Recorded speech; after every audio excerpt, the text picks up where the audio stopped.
listening to everyone's favorite Minx on MinxRadio.com.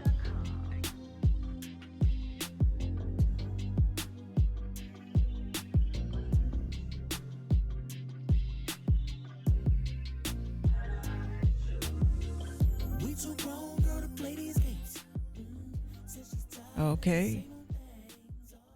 I have a Minx rant. I know you guys are excited about that shit on a fucking Friday.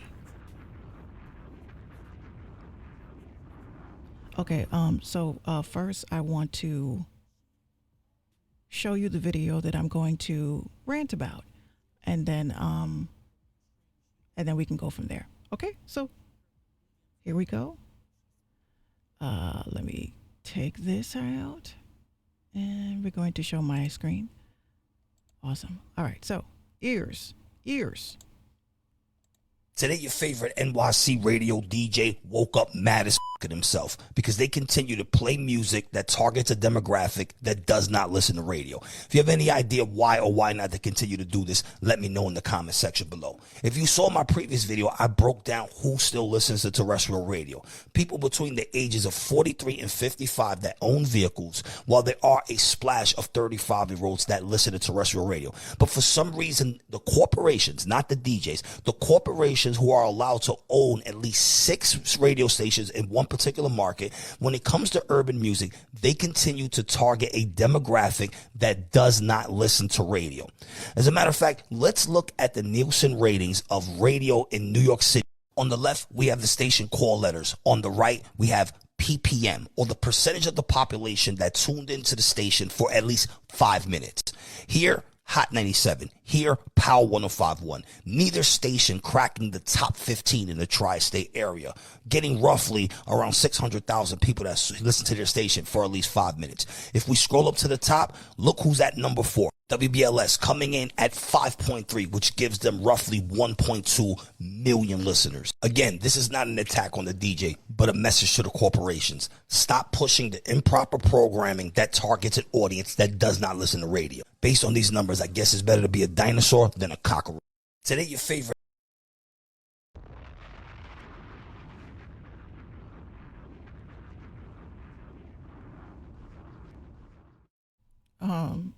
Okay, let me just reacclimate myself. All right, very, very important information. But I don't think that, I agree, but this is what the issue is. The issue here is back in the day, they said that video killed the radio star, right? You remember video? They said that video, MTV, killed radio. No, they didn't. And we are now like trying to tippy-toe over the subject of streaming killed radio. Streaming. Because regardless, as a person that was in car sales, satellite radio literally is equipped in these vehicles. Some of them as part of a welcome package, possibly, maybe the first 6 months of Sirius satellite radio, et cetera. And I have already predicted long term, like a long time ago, I said radio was going to specifically just be for, weather, news, debates, things like that. But as far as like leisure music listening, it really is, in my opinion, the hosts.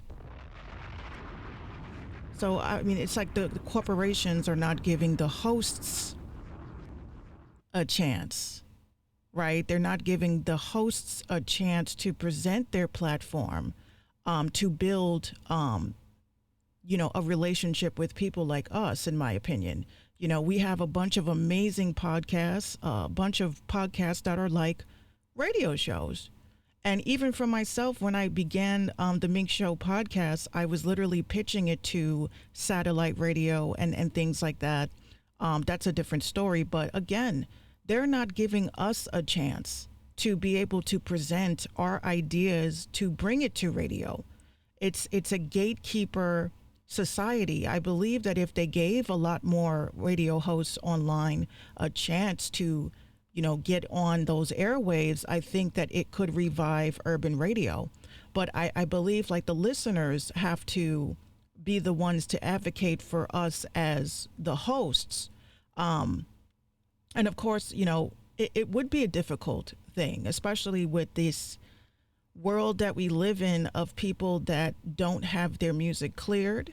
I remember at one point Rosenberg was using his platform to play independent artists. So again, it's all payola at the end of the day.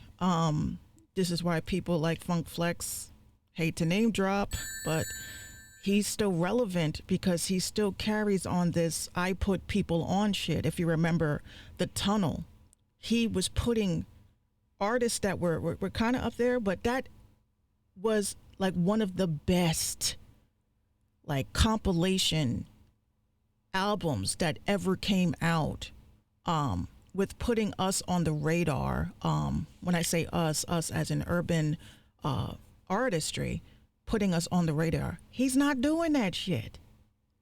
He's not nobody is passing the torch properly. This is what I'm getting at. When these people at KTU and shit, they'll pass the torch on to whatever artist that wants to hang it up. And again, radio is relevant because of the shows. It's not the music. The shows is what's deterring people from, even paying attention to what's, on the radio, right? We used to have Quiet Storm. What was it? Street Soldiers with, what's her face from Channel 5? Lisa Evers. We had that, BET. We had Teen Summit. We had amazing shows. And this is why we are failing, because corporate is saying to keep these quote unquote dinosaurs on the air with their weird hot takes that nobody asked for, always wanting to be in controversial topics. And again, the podcast world is growing. People are following and listening to people because they like the host. They like the creator. They don't care if it's on iHeart. My podcast is on iHeart. Doesn't mean anything. To some people, that's clout, right? Oh, your podcast made it to iHeart. But it's because I took the initiative to submit the information needed to put it there. So again, if we all as podcasters, radio hosts, streamers that have shows, if we all collectively come together and pitch our platforms to networks or create our own network, that's a doozy. Put our money together, get our own FM station, and put people on the right way. It could work. It could work. But I just wanted to rant about that. I totally agree. Corporate got their hand in everything. And it's up to us as consumers to tell corporate what we want to consume. And as an independent artist, a radio host, I would love to be a part of that. But you know how that is. But yeah, that's the Minx Rant.